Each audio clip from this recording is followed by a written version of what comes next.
জামাই ষষ্ঠী উপলক্ষে কিছু সুন্দর মুহূর্ত মা বাবার সঙ্গে অনুষ্ঠানের দিনগুলো কাটাই, সেটাই তুলে ধরলাম। চলুন, মা বাবা পুজো দিয়ে এসেছে 60টা, এখন মেয়ে জামাই তাদের সন্তান নাতি নাতনির মাথায় ঠেকিয়ে আশিস কামনা করছেন।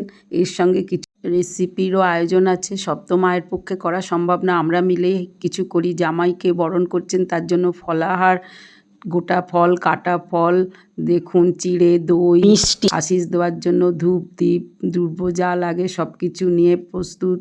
প্রতি বছর এইভাবে এখনও মা সাড়ম্বরে জামাই ষষ্ঠী পালন করে। আমার বোনের বর সবারই জামাই ষষ্ঠী পালনের পর কিছু সেরা মুহূর্ত চলুন ভাগ করে নিই আপনাদের সঙ্গে। যতদিন মা বাবা আছে ততদিন এই অনুষ্ঠানগুলো বেশ সাড়ম্বরে পালিত হয়, পরে কি হবে সেটা ভেবে লাভ নেই। যাই হোক, এর মধ্যে প্রধান রেসিপি চিকেন।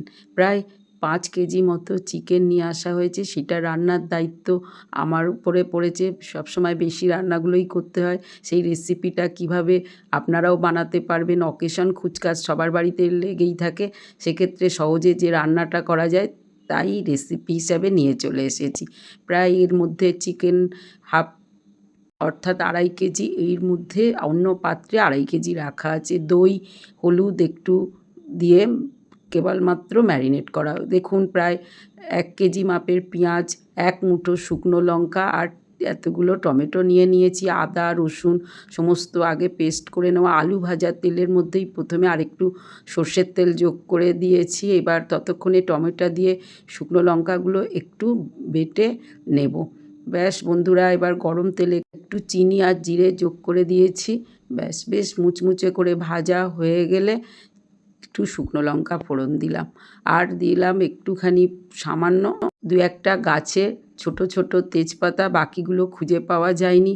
এখানে তো আর আমি থাকি না। এর সঙ্গে চিকেনের চর্বিগুলো যোগ করে দিলাম, এতে কিন্তু তেলের পরিমাণ অনেকটা বেড়েই যাবে। আর এবার রসুনটা দিয়ে দিয়েছি, নাড়িয়ে চাড়িয়ে বেশ ভালো করে রসুনটা ভাজা হয়ে গেলে আদাটা যোগ করে দিলাম। বেশি চিকেন হলে আলাদাভাবে কষা খুব সমস্যা, সেই জন্য তেলের মধ্যে এগুলো একটু আগে কষে নেওয়াই ভালো। ব্যাস বন্ধুরা, এবার দিয়ে দিন পেঁয়াজ। পেঁয়াজের জল বেরোবে, আর অনেক পেঁয়াজের সঙ্গে এই মশলাগুলো কষতে সত্যি আর সেই টেস্ট আসবে না। কেবল পেঁয়াজটা যখন এরকম লাল লাল ভাজা ভাজা হয়ে এসেছে ততক্ষণ পর্যন্ত অপেক্ষা করুন, মাঝে মাঝে নাড়ান যেন ধরে না যায়। দেখুন এইভাবে পেঁয়াজটা একদম লাল হয়ে গেছে। এবার এই পেঁয়াজের মধ্যে আরেকটু দেখুন ধনে, হলুদ আর জিরে গুঁড়ো যোগ করে দিয়েছি। সমস্ত উপকরণগুলো দেওয়ার পরে টমেটোটা, যেটা আমি একটু মিক্সিতে পেস্ট করে যোগ করে দিলাম। এতে গ্রেভিটা প্রথমেই বেশ মশলাটা ঘন হয়ে যাবে, গ্রেভিটা ভালো হবে। এইভাবে নাড়িয়ে চাড়িয়ে করে নিলে কিন্তু সমস্ত মশলা যখন রেডি, ব্যাস আপনার কেল্লা ফতে। এবার প্রয়োজন মতো নুন দিন, তাহলে বাকি পেঁয়াজগুলো একদম গলে যাবে। আরেকটু টমেটো বেটে নিয়েছি, সেটা পরে দিলাম। একসঙ্গে তো সমস্ত বাটা যায় না, এইভাবে ধীরে ধীরে কষতে কষতে যখন পুরো মশলাটা একদম রেডি হয়ে গেছে, মশলার কালারটাও দারুণ চলে এসেছে, মানে তেলটাও বেরিয়ে এসছে, বুঝতে পারছেন চিকেনের মশলা একদম রেডি। এখন এই চিকেনগুলো ধীরে ধীরে যোগ করে দেবো। প্রথমে এই পাত্রে 2.5 কেজি মতো চিকেন ছিল, সেগুলো দিয়েছি। বেশ বড় বড় লেগ পিস নিয়ে এসেছে ভাই সব, আর বড় বড় করে কাটা পিস দেখতেই পাচ্ছেন। নাড়িয়ে চাড়িয়ে আস্তে আস্তে উল্টো পাল্টা করে দেবো, কিন্তু সেটা আর হচ্ছে না। এইভাবে যখন তবু আস্তে ধীরে নাড়িয়ে দিচ্ছি খুন্তিটা দিয়ে ধরে ধরে। 5 কেজি চিকেন ঘরোয়াভাবে করা সত্যি অসুবিধে। এবার সেই জন্য ডেচকি নিয়েছি, ডেচকির মধ্যে একটু তেলটা প্রথমে যোগ করে দিলাম। এইবার একটু তেলটার কাঁচা ভাবটা যখন চলে গেছে, প্রথমে চিকেনটা আমি দিয়ে দিয়েছি। এখন চিকেনটা দেওয়ার পরে অন্য পাত্রে মশলা কষার যেটা কড়াই ছিল আগে তুলে রেখেছিলাম, সেটাই অ্যাড করে দিলাম। এবার এপিট ওপিট করে নাড়িয়ে আস্তে ধীরে মিশিয়ে নেব। আর প্রথমে চিকেনটা একটু ভেজে নিলে কিন্তু কাঁচা স্মেলটা চলে যায়। দেখতেই পাচ্ছেন এইভাবে আস্তে করে চাপা দিয়ে দিন। 2-5 মিনিট বাদে খুলুন, কতটা জল বেরিয়ে গেছে। চিকেন তো এমনিতেই অল্প সময় হয়ে যায়। এবার একটু গরম জল যোগ করলাম, কারণ ঠান্ডা জল দিলে ফোটানো একটু অসম্ভব। আর টেস্ট অনুযায়ী লবণটা এই সময় দিন। আস্তে আস্তে এবার চিকেনটা নাড়িয়ে দিন। এখন যেহেতু জল দেওয়া হয়ে গেছে আর নাড়াতে কোনো প্রবলেম না।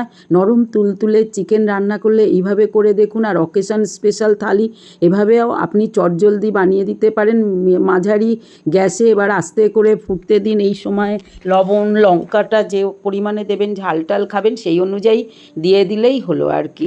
আর এবার ভেজে নেওয়া আলু যেগুলো বেশ ভালো করে ভাজা সেগুলোই যোগ করেছি। আমি চাই আলুগুলো গোটা গোটাই থাক, আর এক মুঠো কাঁচা লঙ্কা ওপর থেকে দিয়ে আস্তে করে চাপাটা দিয়ে দিন, তাহলে কিন্তু ব্যাস এবার ধীরে ধীরে ও আপনিই হয়ে যাবে, আপনাকে আর কোনো ঝামেলা করতে হবে না। কীরকম অয়েলি চিকেন হয়েছে, অনুষ্ঠান বাড়ির মতো। দেখুন এই ঠ্যাংগুলো এতটা কষা হয়েছিল, আর সামান্য 2-5 মিনিট ফুটলেও কিন্তু আর ভাঙবে না।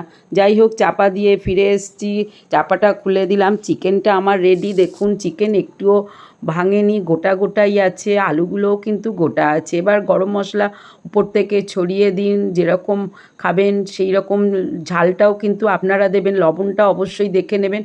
ব্যাস বন্ধুরা, আমি চিনির ব্যবহার করিনি, কেবলমাত্র ফোড়নে দিয়েছি। আপনারা ইচ্ছা হলে মিষ্টি দিতে পারেন, চিনি ছাড়াও কিন্তু অসম্ভব সুন্দর হয়। দেখুন ঠ্যাংগুলো গোটা আছে, আলুগুলোও গোটা, একটুও গলবে না। তাহলে অকেশন বাড়ির চিকেন আপনিও সহজে বানিয়ে নিতে পারেন, কেবল মশলাগুলো আগে কষে একটু রেডি করে নিলেই হলো।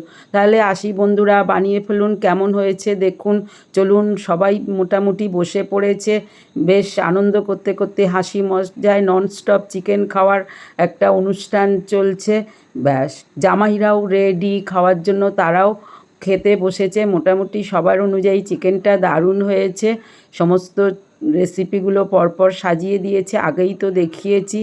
আজ আসি বন্ধুরা, ভালো থাকুন, সঙ্গে থাকুন। মা বাপি সবাই একসূত্রে জয় বড় মা।